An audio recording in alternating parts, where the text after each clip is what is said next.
안녕하세요. 이번 시간에는 영어로부터 남자들이 하지 말아야 할 행동, 그리고 그럼 어떻게 해야 되는지까지 한번 얘기를 한번 해보도록 하겠습니다. 첫 번째, 나에 대한 상대방의 감정이 어떤지 물어보기 금지.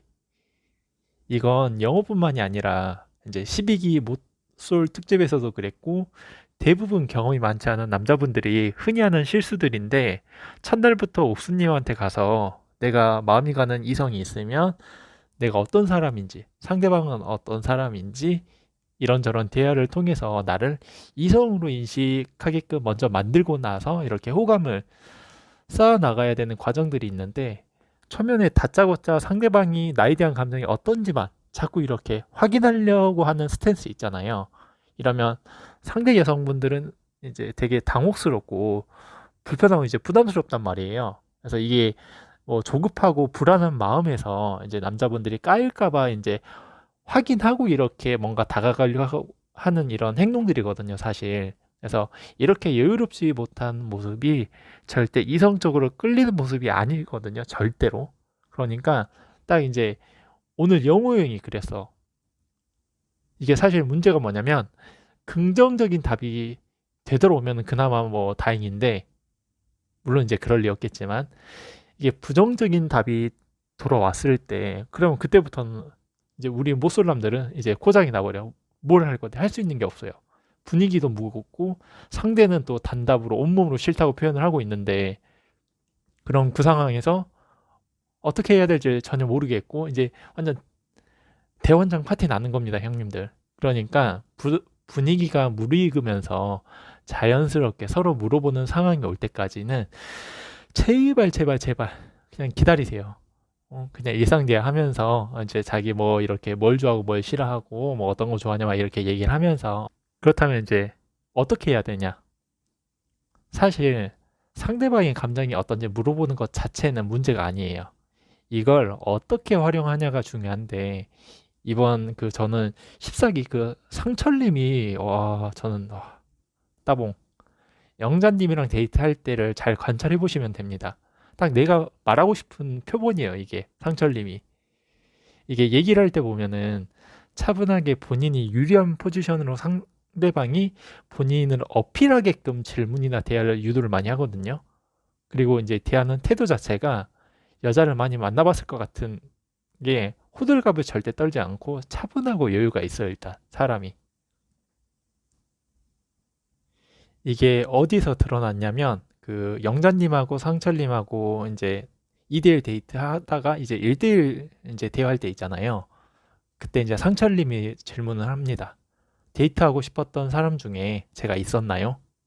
이렇게 물어보는데, 사실 이건 이미 답정너예요, 답정너. 왜냐면 같이 식사를 하고 이야기 나누는 과정에서 영자님이 이제 나한테 호의적인 반응을 보이는 걸 이미 다 파악을 했거든요. 그래서 알고 물어봤어. 이건 100%예요. 그러고 나서 중요한 건 이제 영자님이 있다라고 대답을 하니까 이 상철이 형이 영자님에게 어필하는 게 아니라 그럼 궁금한 게 있었냐? 있으면 얘기해봐라 라고 하면서 본인에 대해 호감을 이게 표현하게 만드는 거 보고 너무 감탄을 했어요.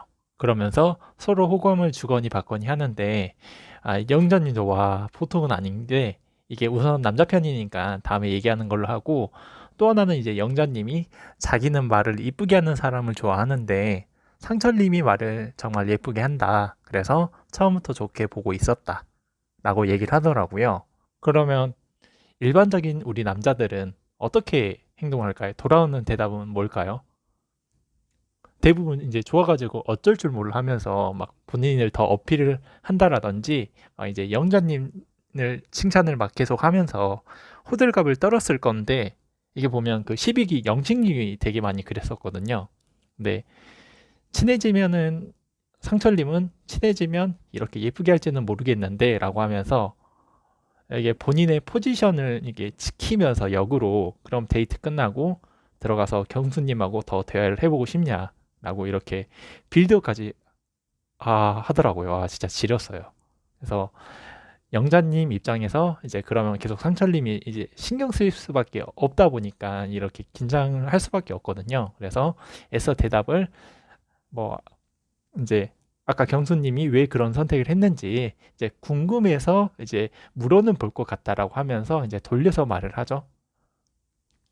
그래서 이번 기수 그 상철님 저는 되게 많이 지켜볼 것 같아요. 되게 남자들이 어떻게 행동을 해야 되는지 이게 남녀 관계에 있어서 역학에 대해서 조금 많이 잘 아시는 것 같더라고요. 그게 진짜 매력적인 거거든요. 그래서 조금 이제 앞으로 이제 편집된 영상에서 어떻게 상철님 비중이 많이 나올지 모르겠는데 잘 지켜보시면 좋을 것 같아요.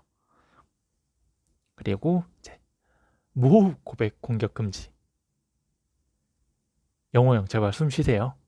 이게 1번과 연장선상인데 대부분 경험이 많지 않은 남자들은 이게 금사빠인 경우가 많거든요. 여자분들이 활짝 웃어주기만 해도 한눈에 이렇게 들어와가지고 사랑에 빠져버린단 말이거든요. 그래서 대부분 남자들은 상상으로 이제 그 여성하고 이미 진도 다 나가고 결혼 계획까지 다 세운단 말이죠. 이제 문제는 그 호감 있는 이성에게 다가가서 이렇게 매력을 발산을 하고 상대방이 나에게 호감을 느끼게끔 만들어야 되는데 이제 그런 중간 과정 없이 혼자 이제 마음을 키우면서 소가리를 하다가 이제 너무 괴롭고 이제 자신의 이런 모습들이 찌질한 것처럼 느껴지고 하다 보니까 이제 용기 내 가지고 이제 고백으로 혼내주는 거죠. 근데 이게 사실 본인이 괴롭고 불편하니까 이게 홀가분해지려는 이기적인 마음가짐도 있거든요. 그래서 고백이라는 건 충분히 이제 이성과의 감정을 가지고 이게 썸 타면서 이제 알아보다가 서로의 호감이 충분한 상태에서 이게 사실은 확인 사살 하듯이 그냥 관계에 대해서 정의를 내리는 건데 갑자기 이성적인 교류 없이 혼자 짝사랑하다가 나 사실 너 좋아하는데 나랑 사귀어 줄래? 이렇게 냅다 받아라 얍 하고 고백을 해버리면은 어떻게 될까요? 여기서 이제 중요한 게 그 남녀 사이에서 초반에 난 너밖에 없다라고 자신의 패를 다 이렇게 드러내지 말고 또 상대방이 나를 궁금해하게끔 만드는 게 중요하거든요. 근데 대부분은 반대로 어필을 하기 위해서 자신의 패를 다 이제 드러내고 이제 상대방을 안심시키려고 하는 경향이 크단 말이죠. 난 너만 바라본다, 뭐 난 너밖에 없다, 막 이렇게 막 어필을 자꾸 한단 말이에요. 그래서 이번에 그 14기 영수도 옥순이가 이제 속을 알 수 없다라고 하면서 궁금해하고 13기 그 영수 때도 그랬거든요. 그 현숙이가 그 영수가 확답을 안 주니까 소가리를 엄청 했잖아요.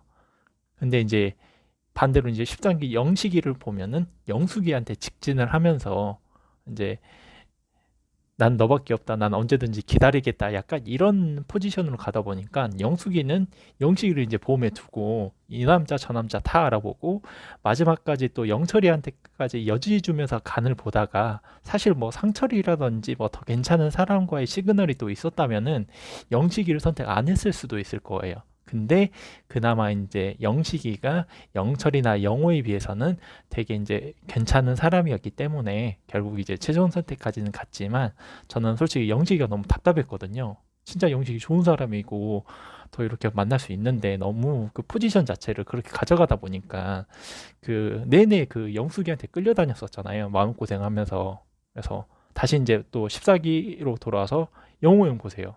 처음 만났을 때 뭐 고기 구울 때라든지 우연, 인연 드립 치면서 옥수님한테 이제 고백 공격하잖아요. 이 영호 형은 너무 서투르고 급하고 또 빨리 포기해. 아무리 그래도 첫날인데 그렇게까지 할 필요가 있었나 싶더라고요. 그래서 이게 4박 5일이 아무리 짧다지만 숨을 쉬어가면서 해야 되는데 너무너무 이제 아쉽더라고요. 그래서 사실상 이제 우리 영호 형님은 본인도 망한 걸 알아. 그럼 이제 그 망할 행동들을 하지 말았어야 했는데 다 해놓고 스스로 이제 자폭하고 있어서 그게 너무 안타깝더라고요. 본인이 술을 좋아하더라도 단체 생활하는 거고 더군다나 이제 첫날인데 옥선한테 까이고 와서 혼자 급수를 하다가 술주정 만천하에 다 보여주고 가서 뻗으면 이거를 어느 여자가 좋아하겠어요.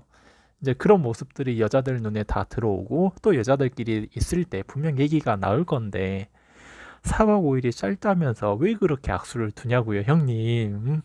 짧으면 남아서 다른 이성들하고 얘기를 많이 나누면서 또 이제 본인한테 이제 매력을 어필하면서 이제 호감이 가게끔 해야 되는데 그러고 다음날 첫 데이트 선택 때 영자 옆에 섰을 때 그냥 가만히나 있지. 도대체 옥순 포기는 왜 도대체 그 말을 한 거예요? 에?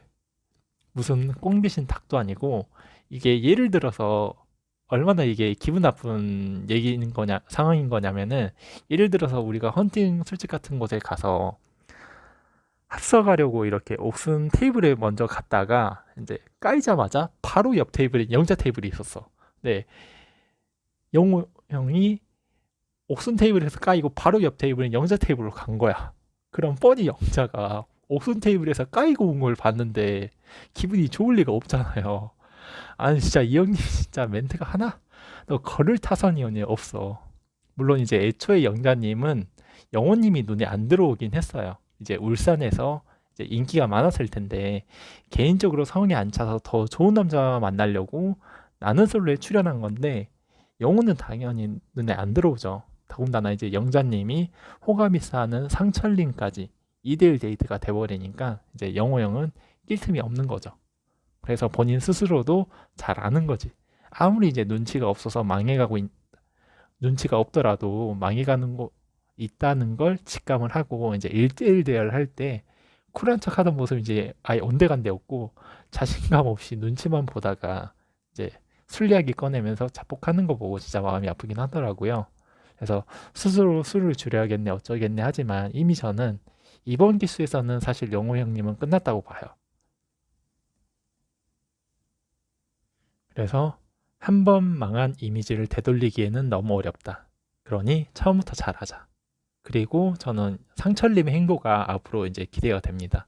그래서 이제 이번 주에 또 방송하는 거 보고 영상으로 다뤄보도록 하겠습니다. 이제 시청해 주셔서 감사합니다.